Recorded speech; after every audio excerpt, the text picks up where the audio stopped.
Assalamualaikum warahmatullahi wabarakatuh. Dikisahkan dalam suatu riwayat, suatu ketika malaikat Jibril datang menemui Nabi Muhammad Sallallahu Alaihi Wasallam. Malaikat Jibril kali ini datang di waktu yang tidak biasa. Bahkan raut wajah malaikat Jibril pun terlihat berbeda dari biasa.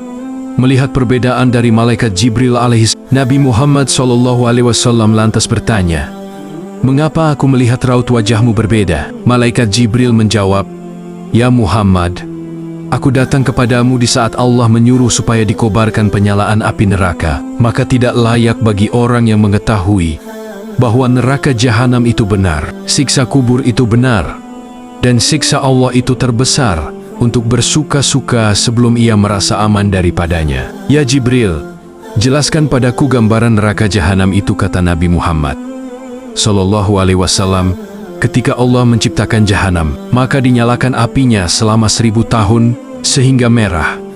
Kemudian dilanjutkan 1000 tahun sehingga putih. Kemudian 1000 tahun sehingga hitam, lalu menjadi hitam gelap, tidak pernah padam nyala dan baranya. Demi Allah, andaikan terbuka sebesar lubang jarum, niscaya akan dapat membakar semua penduduk dunia karena panasnya. Demi Allah, andaikan satu baju ahli neraka itu digantung di antara langit dan bumi, niscaya akan mati penduduk bumi karena panas dan bau busuknya yang tak tertahankan. Demi Allah, andaikan satu pergelangan dari rantai itu diletakkan di atas bukit, niscaya akan cair sampai ke bawah bumi yang ketujuh. Demi Allah, andaikan seorang di ujung barat tersiksa, niscaya akan terbakar orang yang di ujung timur. Karena sangat panasnya jahanam itu, sangat dalam perhiasannya besi dan minumannya air panas bercampur nanah, dan pakaiannya adalah potongan-potongan api. Api neraka itu ada 7 pintu. Jarak antara pintu sejauh 70 tahun, dan tiap pintu panasnya 70 kali dari pintu yang lain. Nabi Muhammad Sallallahu Alaihi Wasallam meminta malaikat Jibril untuk menjelaskan satu persatu mengenai pintu neraka tersebut. Malaikat Jibril lalu menjelaskan apa yang diminta oleh Nabi Muhammad Sallallahu Alaihi Wasallam. Pintu pertama dinamakan Hawiyah, artinya jurang, yang diperuntukkan bagi kaum munafik dan kafir. Pintu kedua dinamakan Jahim, yang diperuntukkan bagi kaum musyrik. Pintu ketiga dinamakan Sukar, yang diperuntukkan bagi kaum Sabi'in atau penyembah api. Pintu keempat dinamakan Lada, diperuntukkan bagi iblis dan para pengikutnya. Sedangkan pintu kelima dinamakan Hutama, yang artinya menghancurkan hingga berkeping-keping, diperuntukkan bagi kaum Yahudi. Pintu keenam dinamakan Syer, arti harfiahnya yaitu api yang menyala-nyala, diperuntukkan bagi kaum kafir. Kemudian Nabi Muhammad Sallallahu Alaihi Wasallam bertanya, "Bagaimana dengan pintu ketujuh? Diperuntukkan untuk siapa pintu itu?" Sejenak malaikat Jibril terdiam. Malaikat Jibril seperti ragu untuk menyampaikan siapa yang akan menghuni pintu ketujuh.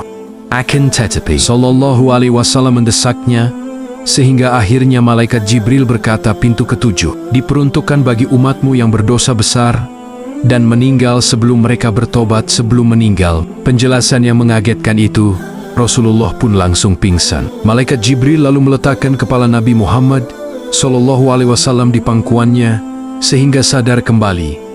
Dan sesudah sadar, beliau pun bersabda, "Ya Jibril, sungguh besar kerisauan dan sangat sedihku. Apakah ada seorang dari umatku yang akan masuk ke dalam neraka?" Malaikat Jibril menjawab, "Iya, yaitu orang yang berdosa besar dari umatmu." Nabi Muhammad Sallallahu Alaihi Wasallam lalu menangis mendengar penuturan malaikat Jibril.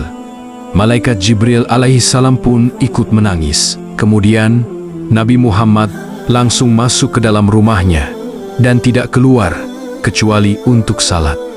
Setelah kejadian itu, beliau tidak berbicara dengan siapapun selama beberapa hari, dan ketika salat, beliau pun menangis dengan tangisan yang sangat memilukan. Itulah salah satu kecintaan baginda Nabi kita tercinta, Muhammad Sallallahu Alaihi Wasallam kepada umatnya. Api yang ada sekarang ini, yang digunakan Bani Adam untuk membakar hanyalah 1/70 dari api neraka jahanam. Hadis riwayat Bukhari dan Muslim. Semoga gambaran neraka yang dijelaskan oleh malaikat Jibril kepada Rasulullah sallallahu alaihi wasallam menjadi cambuk bagi kita agar lebih bertakwa kepada Allah Subhanahu wa taala dan senantiasa menghindari perbuatan yang dapat menjerumuskan kita pada jahanamnya Allah Subhanahu wa taala. Amin ya rabbal alamin. Mudah-mudahan ini semua bermanfaat. Assalamualaikum warahmatullahi wabarakatuh.